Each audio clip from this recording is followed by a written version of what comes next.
आदमी के हाथों को परजीवी जीवन के साथ इंजेक्ट किया गया था, लेकिन उसकी हथेलियां ठीक होकर बेहद शक्तिशाली हो गईं। जल्द ही कीड़ा उसकी पूरी बांह में फैल गया।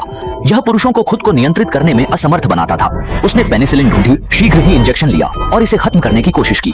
दुर्भाग्यवश कीड़ों ने मरने की बजाय अधिक सक्रियता दिखानी शुरू कर दी। उसने महसूस किया कि गड़बड़ी है और एंटी वार्मिंग दवा निकाली, लेकिन दवा की बोतलें टूट गईं और जमीन पर गिर गईं। वहां खाने के लिए कुछ न बचने के बावजूद कीड़े उसके शरीर को रगड़ते रहे और उसकी भुजाएं अत्यधिक सूजर गईं। दर्द असहनीय हो गया और उसकी भुजाओं से कमरा भी तहस नहस हो गया। यह देखकर उसने अस्पताल के लिए भागने की योजना बनाई। कुछ संघर्ष के बाद उसने मोटी दीवार में एक बड़ा छेद किया और भागने में सफल रहा। जैसे ही वह बाहर निकला, उसे फूबोले ने पकड़ लिया और उसकी बांह का रहस्य उजागर हो गया।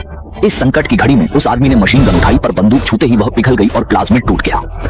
उसके तुरंत बाद उस आदमी ने फूबोले की गर्दन पकड़ ली। एक पल में फूबोले स्थिर हो गया, फिर उसकी गर्दन लाल हुई और कुछ समय पश्चात वह कार्बन में बदलकर गिर गई। परजीवियों के प्रभाव से आदमी खुद को काबू में रख पाना मुश्किल कर रहा था, लेकिन उसने रुकने की हिम्मत न की। जल्दी से एक कार पकड़ी और अस्पताल की ओर बढ़ने लगा, लेकिन उसने यह भूल कर दिया कि उसकी बांह हर चीज को नष्ट कर सकती है। स्टीयरिंग व्हील उसके हाथ में टूट गया और उसने दिशा खो दी। सहायता के लिए कोई नहीं था, इसलिए उसे अचानक ब्रेक लगाना पड़ा। टकराव के बावजूद वह बच गया और जागकर किसी तरह अस्पताल पहुंचा। वहां डॉक्टर ने उसे एक विशेष इंजेक्शन दिया, पर इसका प्रभाव उल्टा हुआ और परजीवी और सक्रिय हो गए। दर्द असहनीय था।